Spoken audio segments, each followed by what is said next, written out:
What's up, y'all?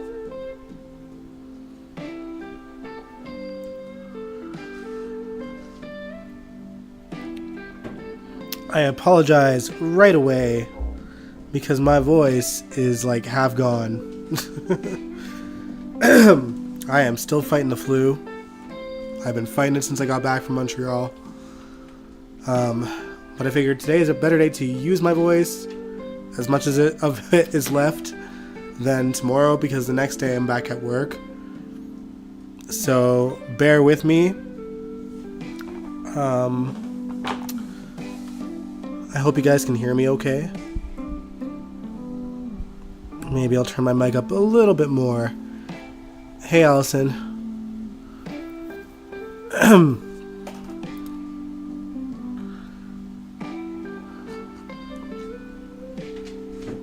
I will say that I had a blast in Montreal. It was nice catching up with my friends and just being back home. And it was boiling hot there, which is why I'm so sick, probably, because it was like plus 33, 34 degrees like every single day. And I go back to my friend's place where I was crashing at and slept directly beside the aircon, which I had up full blast. So that's what probably got me. Just hot, cold, hot, cold, hot, cold. Non-stop. But I got to see Linkin Park. I was right up front. Mike looked directly at me. Yes, that is exactly what I am drinking right now. So I am trying to take care of myself.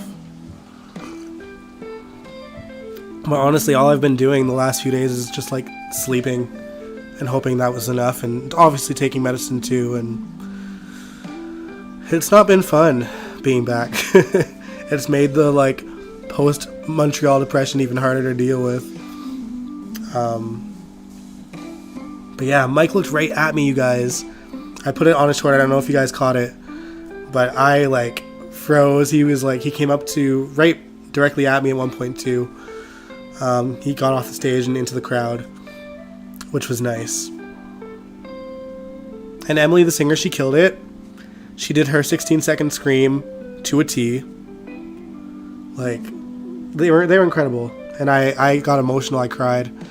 And I laughed. And they were so good. They were so good live.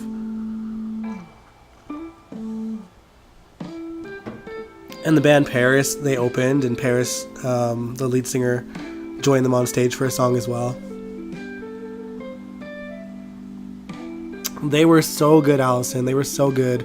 I was by myself. None of my friends back home are big Linkin Park fans. So I was just there all my lonesome. Oh, you guys. So I I did not get a chance to eat before the show. Like, and I was like, well, I can't drink because I don't want to be drunk while watching these guys. I want to remember this. So I just like was a vast just adrift, just to make sure I solidified my spot in the front. And I just kind of toughed it out. And I survived it. I loved the show. I got great footage of it too. And I don't know, it was one of the best nights of my life. So Allison, I do recommend you go see them. If you have a chance to see them next week, I say go for it. And also, it was Pride in Montreal, so I got to take in some of the festivities on at least one of the days. Most of the time, I just kind of spent going out for drinks with my friends and just catching up and, getting reacquainted with my favorite neighborhoods. And it was nice. Made some new friends, too. Shout out Simon, who Simon is this guy who I kept running into everywhere. It was almost weird, but it was like funny, and he was so sweet. Came to my rescue when I was feeling a little bit too overwhelmed at this big dance party I went to. Spotted me just sitting in a field by myself. Sat with me for a bit. It was funny. But yeah, just being there, it reminded me how much I missed that place and how much I feel at home there. And I just feel like, I don't know, it's different there. I feel free there, just to kind of be my own person and not feel any pressure, and I just feel better being there. I do. I'm playing a small theater down there? That's crazy. I never do anything alone. There, listen, if you watch some of their like video blogs, you'll see that there are plenty of people that go to these shows alone. Boys and girls. So I know I have it a bit easier being a guy, but what I will say is, in those particular settings, when you're at a show, you're all there for one particular thing. You're there to see the band. You don't have to interact with anybody. Everyone else is there to see them. They're not focused on the people in the crowd. So don't miss out on things you want to do if the only reason is because you have to go alone. Because those were always my biggest regrets growing up, missing out on so many things because I didn't want to go by myself. And then I started doing things on my own, and it was great.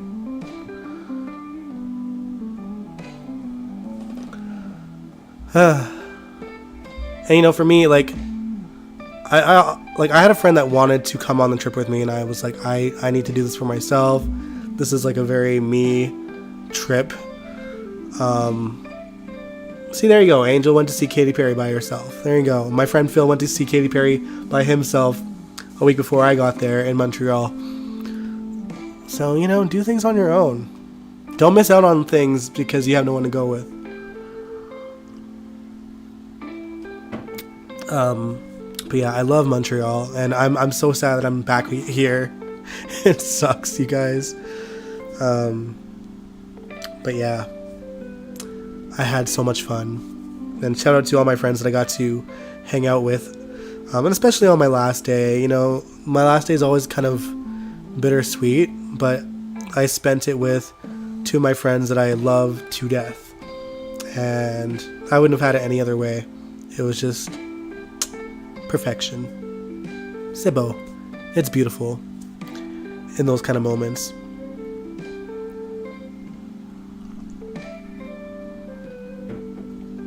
But yeah, forgive me. I'm going to try to go through this stream as fast as possible just because I am still recovering.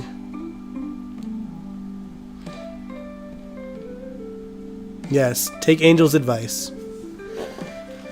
But yeah, welcome to the General Hospital After Show. I am your host, Dion Gabriel, and like I said, I'm back from Montreal.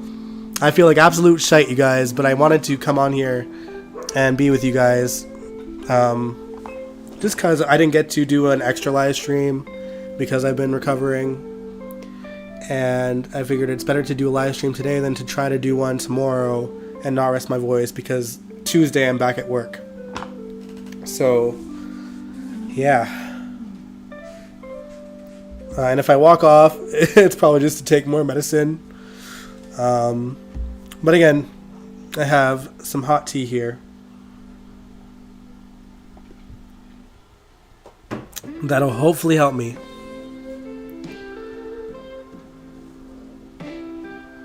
How far am I from Montreal? I am a 4.5 hour flight to Montreal. If I were to drive, it would be about 4.5 days to drive there. So yeah, I try to get back there as much as I can, but it's a long way. It is the other side of the country.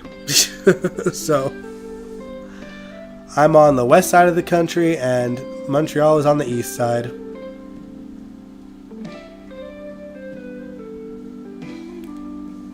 Seeing that is the province polar opposite of Quebec, where Montreal is.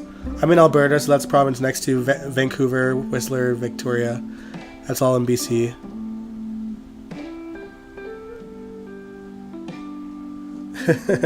Yeah, making friends at concerts is helpful. You can for sure. The only people I made friends with were the people that I was waiting in line with. And because six of us somehow figured out how to get inside the venue before everyone else did. It was by fluke.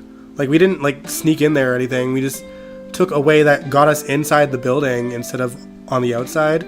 We took the LRT, and the LRT takes us inside the venue, and everyone else was outside waiting for the doors to open. So we lucked out on that front.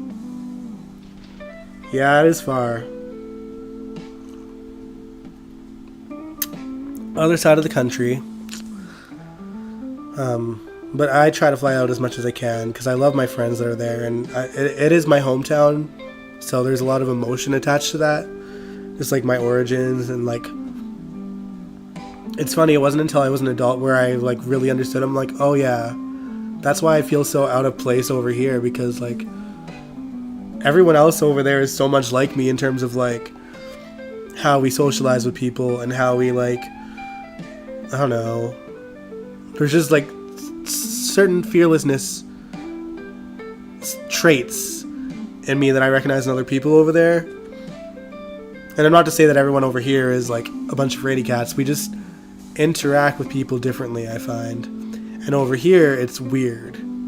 Like, I'm considered like interesting. But over there, I feel like I'm just kind of like anyone else. So I don't feel like I stick out like a sore thumb there, which is nice. Because, you know, you rock a sparkly hat in Alberta, and you're like the quirky guy that's so brave and so bold and so unique. But you wear a sparkly hat in Montreal, they don't give a shit. It's like everyone's kind of their own brand of unique. So it's like, I don't know. It feels nice to just be seen as like any other person over there. And you know, as a gay man, all my gay friends are over there. I don't know. I just the gay scene here, I don't click with as much. I feel like it's very mean spirited over here, whereas over there, everyone's so laid back and chill, and they all kind of hang out with each other. Like there's certain groups, but they're also not afraid to like dabble in other groups. Because you know, I have friends that are in their 60s over there, and I have friends that are my age over there, and I have friends that are younger than me over there, and you know, we all hang out, and we all kind of know each other, and if we don't know each other, it's easy to get along with once we introduce each other. So it's like, it's just nice. It's just nice. Even on my last day, my the two friends I hung out with, they had never met before, and they hung out after I left, and I was like, "You're welcome. I've made you new friends." And they're not like quite in the same age bracket, but they're pretty close. So I don't know. Shout out to Jill and to Joe. And my friend Phil, who let me crash at his place for the week. Put up with my BS. Aw, thanks, Brooklyn. Alright, so we might as well get into things so I can rest my voice. Obviously, the first thing we have to talk about before we get into anything about the show this week is the unfortunate loss of Tristan Rogers, who played Robert Scorpio. We just seen him a month ago, you guys. Literally like July 18th, I think, was his last air date. They brought him back for Sasha's Exit, and I actually cried when I saw the news, because I am such a fan of Tristan Rogers, you guys, and such a fan of Robert Scorpio. He's a big reason why I love the glory days of GH. It was him and Luke and Laura and Felicia and Frisco, like that whole group, and Anna as well. Like that whole group made me really fall in love with GH. So his loss, it's like a big loss for me. If I ever want to come back here, yeah, I'm avoiding the States till y'all get your shit together. But San Francisco, I believe, is in California, correct? And when I did visit California, I didn't get to explore the whole state, obviously, because it's huge. But that is one state that I would love to more thoroughly explore. And my cousins have been to San Fran, so I'm always a little bit jealous that they got to go there. So eventually, hopefully one day, we'll see. Yeah. Tristan was battling lung cancer, and unfortunately he lost the battle.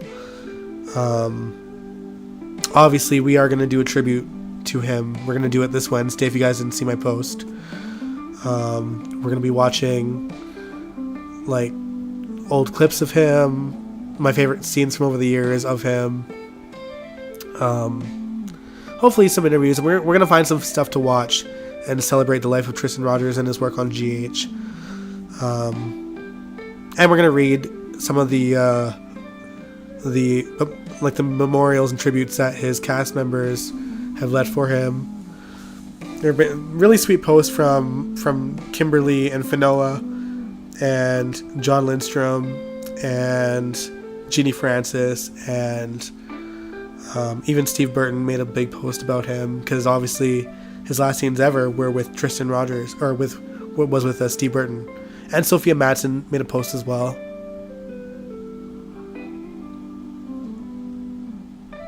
I'm sure there's more, and I'll try to find all of them before we do our live stream so we can read them as well. Alright. But yeah, let's get into the show. I'm so sorry about my voice, you guys. I'm so sorry. So I've seen, Allison. So I've seen. It's been entertaining. Thoroughly entertaining. Alright. So let's get into the show. So Rocco, he has been in the center of drama between his parents, Lulu and Dante, and Liesl Obrecht, the mother of the woman who carried him. And Laura had to play referee so they could find some common ground so that Rocco could explore his need to know Obrecht better. And she makes it clear that the important person in this matter is Rocco, but that ultimately Lulu and Dante need to be present. Obrecht, being the colorful woman that she is, tends to bend the rules at her will, and when she tried, Lulu took it upon herself to get Obrecht evicted from the Metro Court, with Carly's help, of course, so that she can't see Rocco at her own free will. And to stay on Rocco's good side, Lulu agrees to take in Emma and Gio's pup, Outback. They adopt him so that Anna can get the dog off of her hands. Anna got in trouble with her landlord the week before. I'm kind of looking forward to seeing Lulu being a disastrous dog owner, because the last dog in her life was Foster, and she was just an infant back then, and I can just see it being comedy gold. The actress's name is Alexa, I think, right? I'm curious to see how she does in comedy.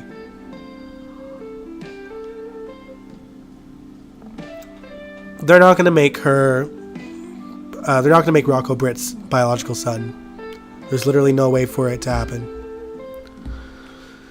Alright, so meanwhile, things are still on pretty thin ice for Dante when it comes to Gio, but the ice is even thinner with Brooklyn.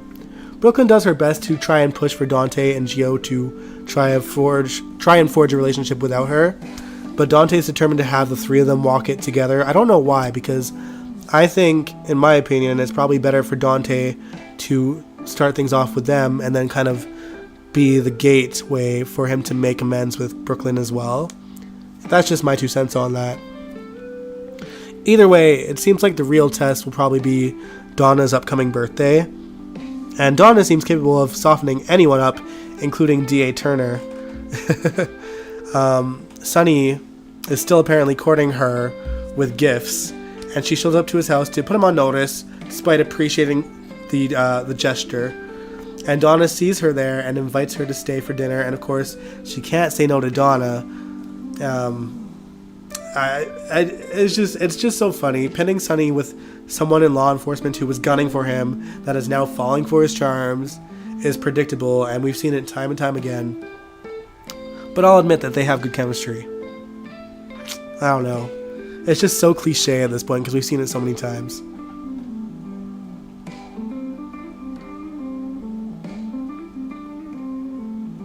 I think, Allison, I think that she only said that she's his grandma because she wanted to push Lulu and Dante's buttons. But yeah, I think Gio wants to chill out. I think he's just, like, stubborn, like his father. Actually, to be fair, they're both stubborn. Like parent, like child.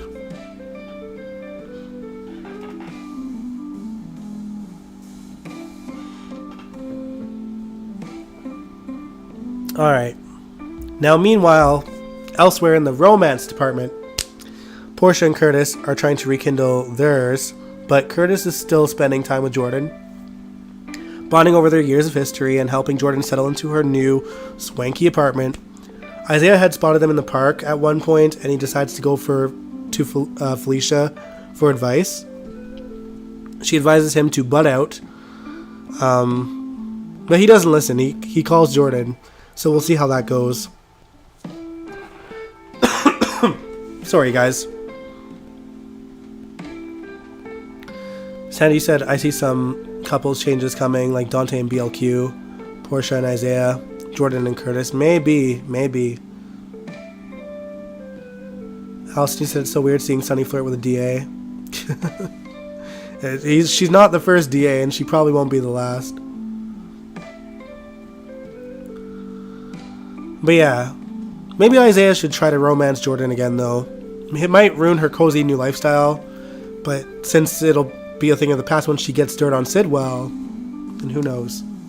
Mind you, she's iffy about that as well, so well done, Jordan. Really sticking to your guns.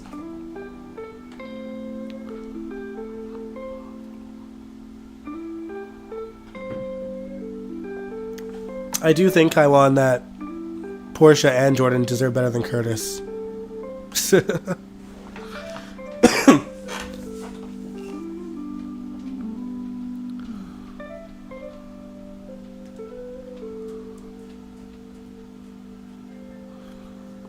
DA from 2009. I think that's Claire Walsh.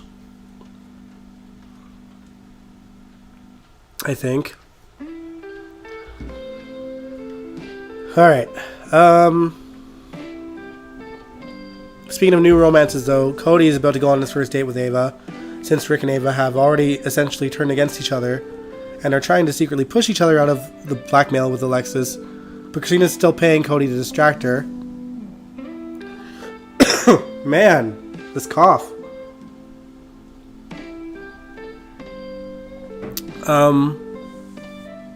Ava and Cody kissed once in the previous week, and they kiss again despite having to rain check the date that she was supposed to go on with him. It's funny, Cody actually admitted to Tracy about dating Ava and why he's doing so. I love how protective Tracy is of Cody, but I wish that they would show his relationship with Mac more, especially since we're down one Scorpio already too.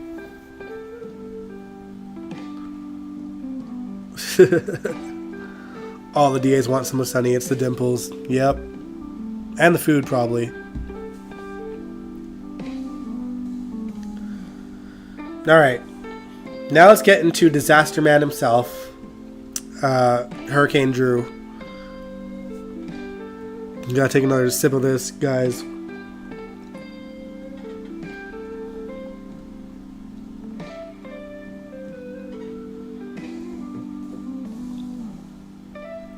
Okay. Let's count the ways that Drew has proven to be a shitty person this week. Between showing up at Willow's place of work, trying to help her get her kids back, after successfully being the reason why she lost them. He tried to get Danny arrested after his daughter begged him to take her back to the Qs because she missed her family. Told Alexis and Molly that going forward he'll be moving to DC and Scout will have no contact with anyone in the family. Not to mention, telling Alexis what Sam would want for their daughter no longer matters because Sam is dead.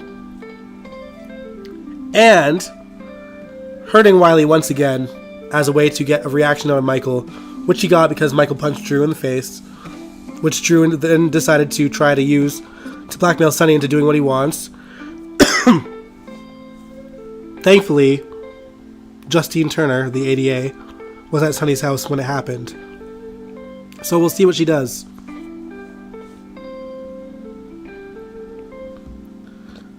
Is there anyone in town he hasn't blackmailed? Probably not.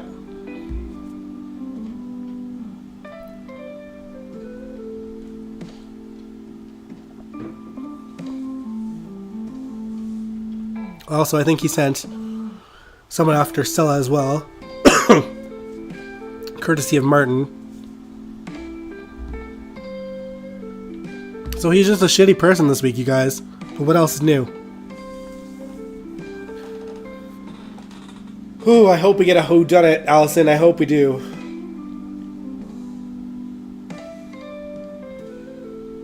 I agree, Brooklyn. I agree. He sure does, Sandy.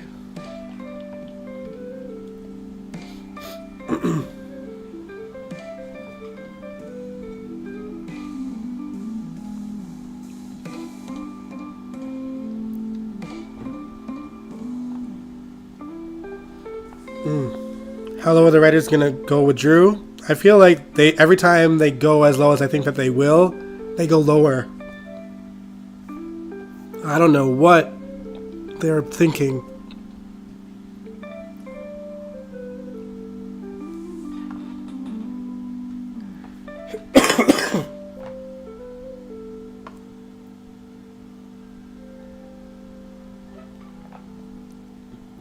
Okay. Then there's Willow. This woman's a mess in her own right. She did rip Drew a new one when he stopped by to visit her, but when she heard his daughter was missing, she got all, let me know if there's anything I can do. Which is typical Willow, but it proves that she can still be manipulated back into his arms, probably.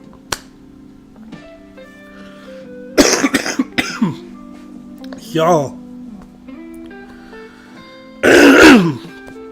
Oof.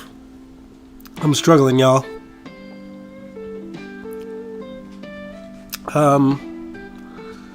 Lucas called her out on it, and she slapped him. I have to laugh at the editing, though, because at the end of one episode, she slaps him, and she stands there looking shocked, and he stands there looking shocked, and then the next episode, like, she slaps him as Marco walks in, and then she runs out. It's such a bad edit. But yeah, she confesses to Elizabeth what she did, and Elizabeth sent her home, rightfully so. And of course she cried at Chase, who's become her biggest cheerleader. I swear, if Chase cheats on Brooklyn with Willow because Brooklyn is getting cold feet on adoption, I'll be so mad. Like, there was a part of me that really wanted Chillo back together at some point, but not when she's this mess. Chase deserves better than that.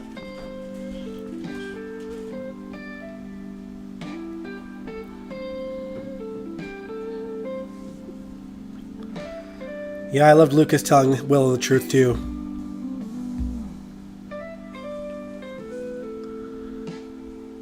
Yeah, so I want to know, what happened to Willow's psych eval?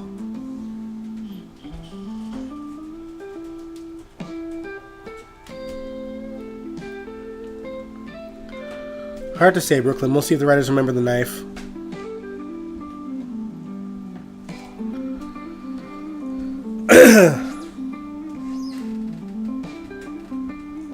Alright, you guys, I'm going to try to wrap this quickly. Let's talk about Britt, so I can rest up my voice. Jocelyn and Vaughn, they were pulled from spying on Dalton to be sent to the resort in Croatia to figure out what could have happened to their tracker. They're undercover as the newlywed couple. Vaughn ends up running into Britt and flirting with her, and Joss spots her from a distance. She's shocked, obviously, so she gets the resort manager to pull her from the conversation so she could fill Vaughn in on who Britt is. And of course, Vaughn thinks the only way to ensure their cover won't be blown is to send Jocelyn packing. Unbeknownst to them, their cover has already been blown because the woman working with Jack back in Port Charles that we've seen the last year has actually been an enemy the entire time, and she warned whatever big guy is in charge of the operation in Croatia that Vaughn and Joss were there undercover. Someone tries to kill Vaughn, and Joss walks in on it and takes the shot. We won't know what happens until tomorrow, but my guess is despite her aim, she probably killed the bad guy. I hope that the show can hire someone that can teach Jocelyn to hold a gun properly and to look like an actual, you know, serious law enforcement FBI type. Ugh, it's so frustrating.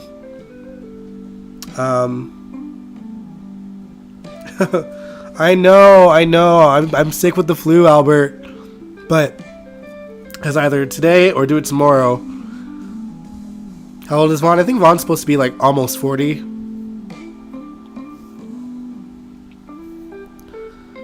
But yeah, I'm coming because I haven't been streaming. I was in Montreal and I was like, I better come back and do something. It was going to be 2 live streams to turn into just this one. So here I am, struggling for y'all entertainment. Drinking some hot tea and struggling for y'all. Okay. Let's wrap this. So, meanwhile, Jason has also made his way to the resort under the pseudo name Mr. Moore, who I'm sure Kaiwan is over the moon about. Our resident Susan Moore diehard.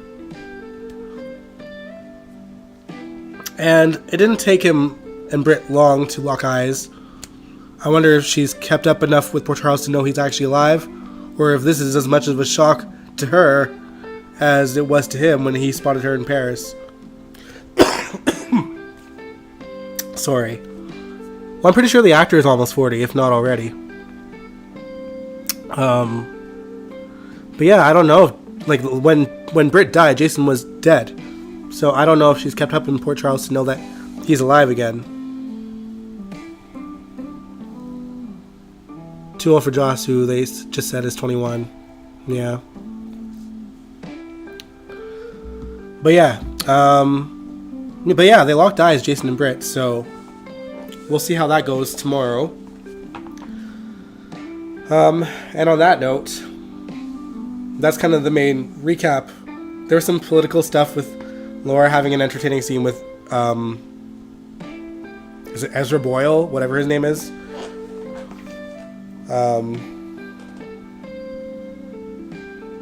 Yeah, some fluffy stuff here and there, but I think you guys will forgive me if I cut this short so I can rest my voice and get better.